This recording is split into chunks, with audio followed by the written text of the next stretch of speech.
And the star of the show has just walked in, Cindy Hansen.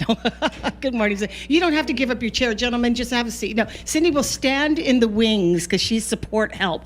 She does have an announcement before. Oh, okay. Well, come grab the microphone. At the end of the show, you talk to the gentleman. Oh, okay. You got all right. Cindy's. I'll do whatever you tell me. Cindy Hansen is here in the studio, and I appreciate that. Thanks for the hookup because now we've got 3 different doctors from GRMC for your healthcare partner, and we really appreciate that you guys have taken the time. Monday morning, 13 minutes. Tuesday morning, 13 minutes after 9. Are you generally really busy right now? Would this be?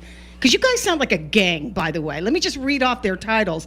Neurointerventional Radiologist, Neurologist Sleep Specialist, and a Neurosurgeon. It sounds like a gang.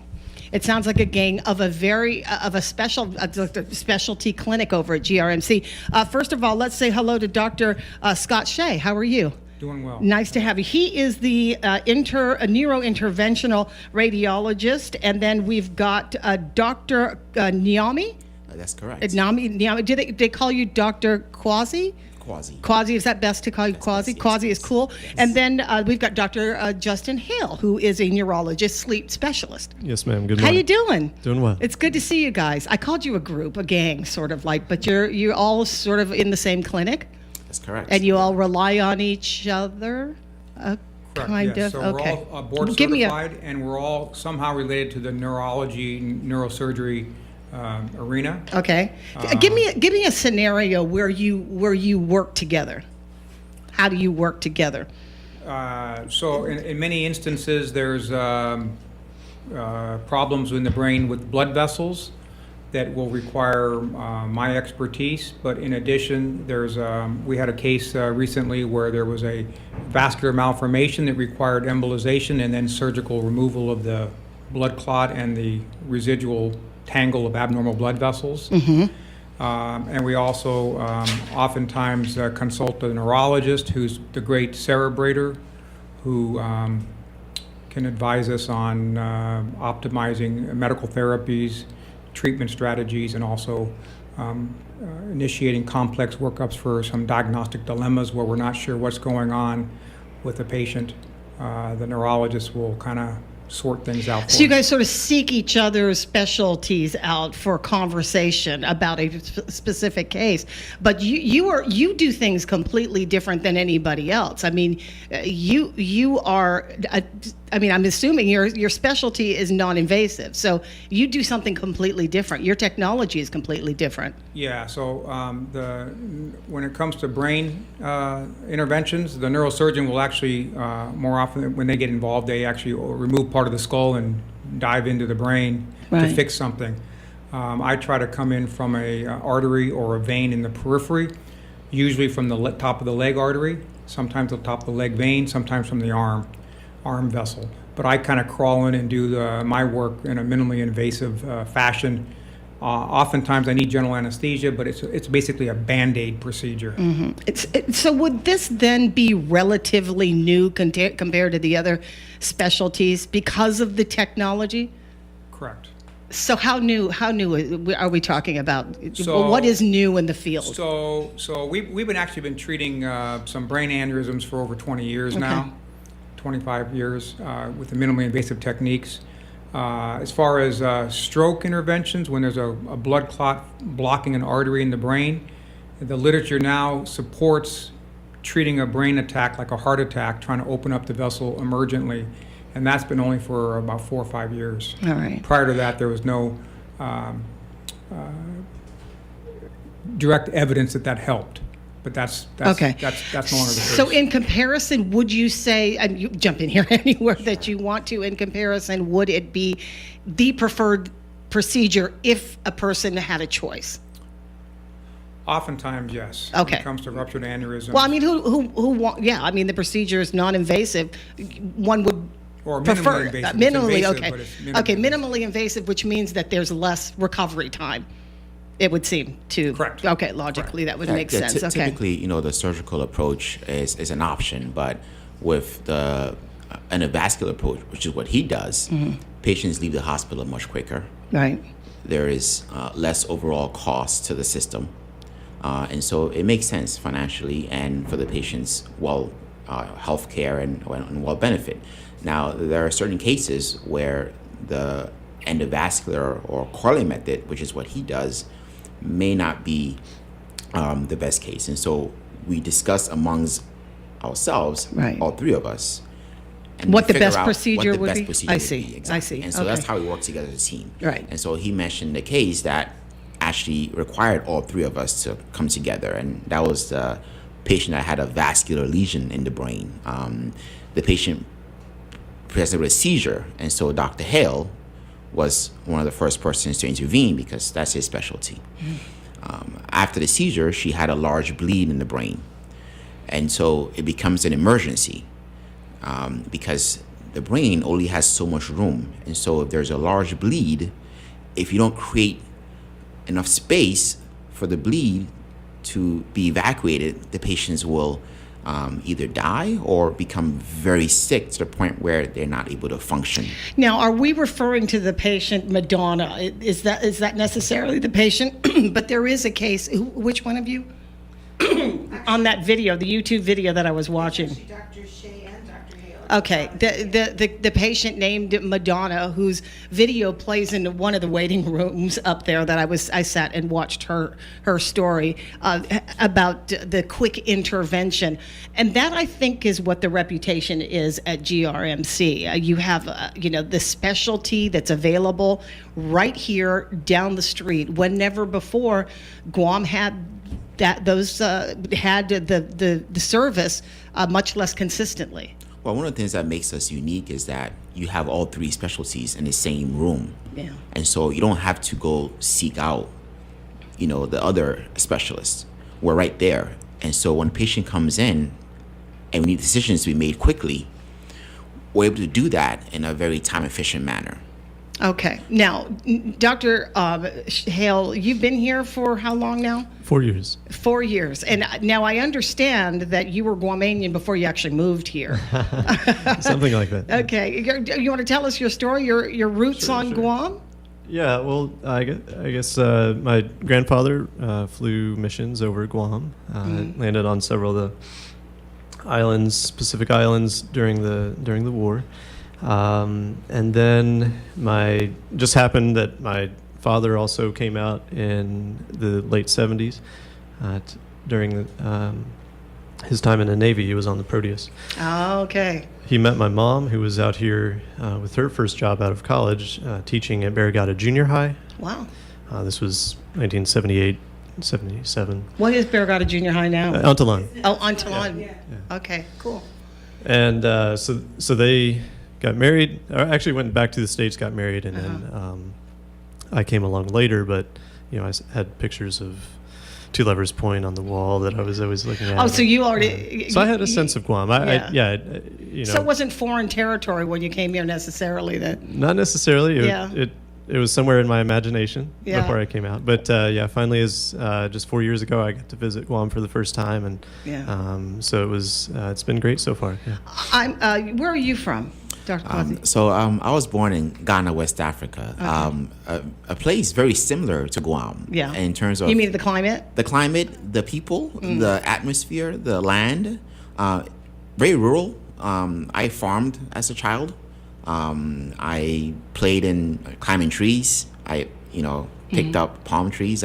So it's very similar to my upbringing, and so I feel nostalgic almost when I come here because it's like I'm home again. Oh, well, that's good to hear. How about you, Dr. Shay? Your experience, I know we've talked before, but you come from...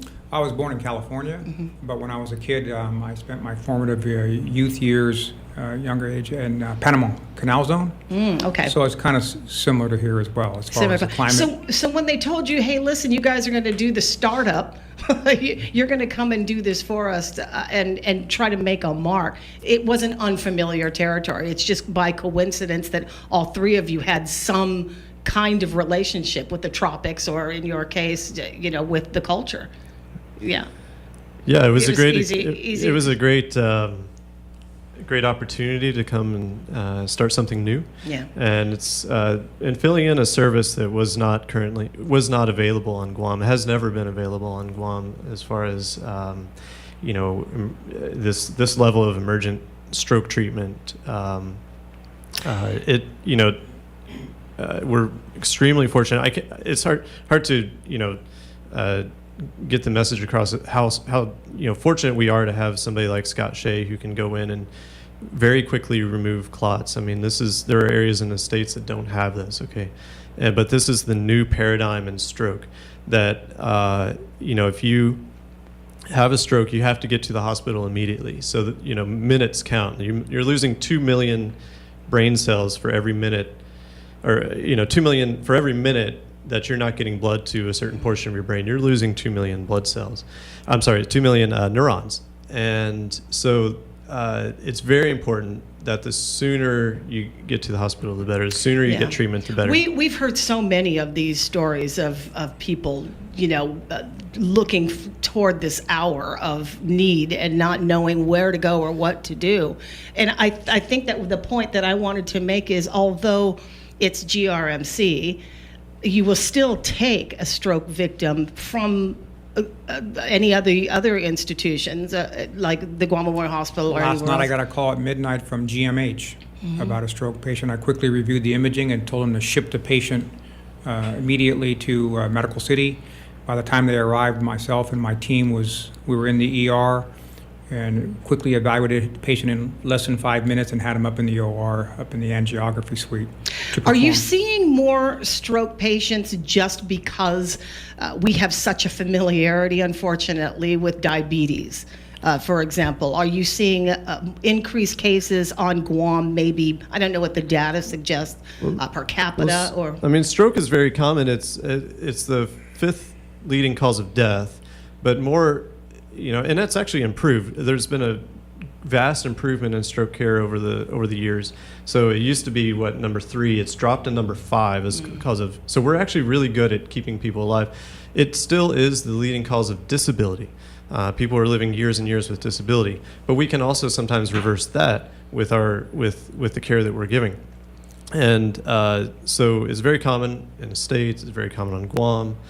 And in the new paradigm, there was kind of this shift in stroke treatment a couple of years ago, 2015-ish, where there were 5 big studies, international studies, that showed that if you're having an acute stroke, you need to get to the hospital right away, not only for the clot busting drug, the TPA, which is what we've been giving for a long time, but also for endovascular treatments. That means putting a catheter into the artery, going up and plucking out a clot, and that's what Scott Shay is doing. And we've had some amazing results. People are, coming in paralyzed on one side, and they're walking out of the hospital, literally walking out of the hospital. And so it's just been, very fulfilling to see these cases. My job is kind of to see the patient when they roll into the emergency department, and I'm trying to get the CT scan, make sure we get blood vessel imaging, make sure their blood pressure is correct, doing the diagnostics, determining is this a stroke or is it not, and then trying, if they are a candidate, then trying to get them as quickly as possible to Dr. Shay. I want to know from Dr. Kwasi, what was the motivation? Well, maybe we already know what the motivation is, but moving from someplace like Ghana to the United States for education and then to practice here, and on Guam of all places, so far away. What's the story here? So moving from Ghana to the United States was out of my control. My parents moved here from Ghana when they were in their 30s. Opportunities in Ghana were not plentiful, and so they moved to the United States to. How old were you? I was 4 when my father left. I didn't see him until I was 9 and I arrived in the United States.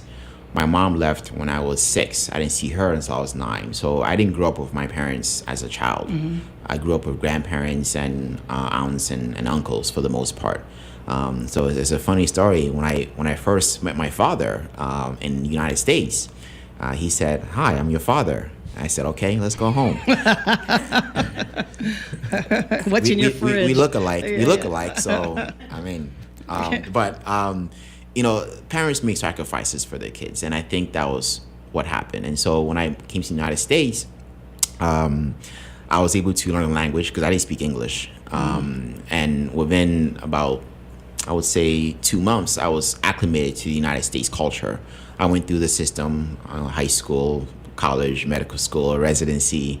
My first job was actually in New Mexico in the Navajo reservation, very similar to a population of Guam in the sense that the patients have diabetes, they're on renal dialysis, and it's a very remote location. There isn't a lot of city, and so I had a good time there. I practiced it for 2 years, and I wanted to live in a place that was very similar to my home country, a tropical area. And so Guam came up, and I was very excited. And How does came here. Guam come up? That's amazing. They were filling a lot of positions out here. We were trying to establish Guam as a base in this region. So I imagine there was a global call for doctors. Typically what happens is after you finish training, you pick a job based on certain criteria.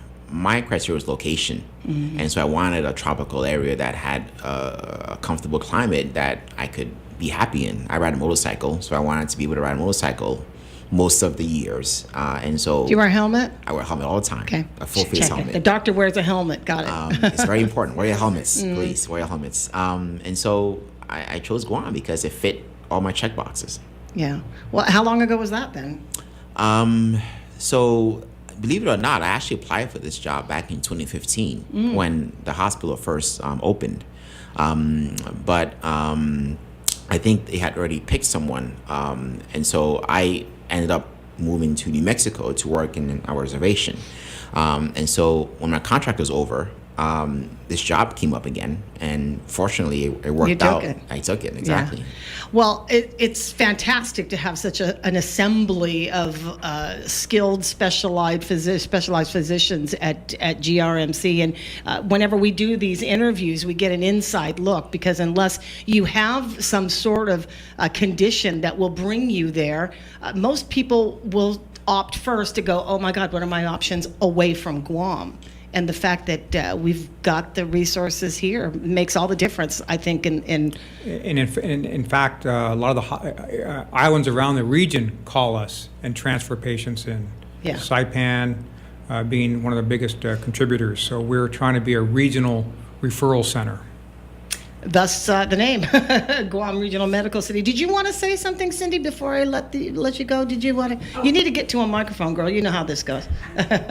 All right. Hi. Good morning. Good morning, Patty. Good morning. Well, first, thank you so much for having our neurology My and pleasure. neuroscience team My pleasure. here. They do wonderful, wonderful work. Personal story, I was a patient of the neurology department long before I became an employee, so Right. I can testify they attest. do wonderful work, yes. Yeah. But what I wanted to share is that GRMC is hosting a gubernatorial healthcare forum tomorrow afternoon at 3 o'clock. Okay. And we wanted the public to know they are very welcome to come and attend and watch. We've had confirmation from all 5 candidates will be there. Where's it? Where's It will be in the lower level in our cafeteria. That was the biggest space we had to accommodate a large audience. Okay. Yeah. It's first come, first serve then. All right. It is first come, first serve for seating. Yep. But all 5 candidates will be there. All of the questions that will be asked have come from the GRMC staff. We polled staff and got some really amazing questions. And we just wanted to let the public know they're very welcome to come and attend. It starts Okay. at 3 o'clock. There's any admission charge? No, It's absolutely free. You just got to Absolutely make free. your way down, navigate Yep. your way down there. Okay. Yep. All right. Well, send people, and this is just restricted to healthcare questions. Yes, that's all we're talking about is healthcare tomorrow. Okay, got you. Gentlemen, thank you. I really appreciate it. It's good to see you. Good to meet you again, and good to see you again. That is what we do here on Tuesday. Your partners in healthcare is from the friends over at GRMC. 32 minutes after 9. Take a break. He'll be back. What is the easiest way to get your dose of antioxidant-rich berries? Wendy's Berry Burst Chicken Salad. Hand-chopped lettuce sprinkled with fresh strawberries, juicy blueberries, crumbly feta cheese, sea-salted toasted almonds, and freshly grilled chicken. Summer berries are in season at Wendy's. Now that's better. PNC Cam is brought to you by the Guam Visitors Bureau, encouraging you to join the Half a Day Pledge program and live with half a day every day. I've worked with everyone running for governor. I know what they've done and what they haven't. There have been so many missed opportunities to prevent the crises facing Guam. I know Lou would never have allowed GMH to go without resources. She would have closed the revenue loopholes so that the $8.1 billion military buildup generated additional revenue for Guam. She'll make sure our government lives within its means. I'm Carlotta Leon Guerrero, a Republican, and I'm voting for Lou and Josh. Please vote for them too. I'm Leon Guerrero, and I approve this message. Paid for by Committee to Elect Leon Guerrero Tenorio, Tony Sanford, Treasurer. Chili's Rib Fest is back. Fall off the bone, slow smoked half rack of ribs for just $10.99 for a limited time only. Chili's, more life happens here.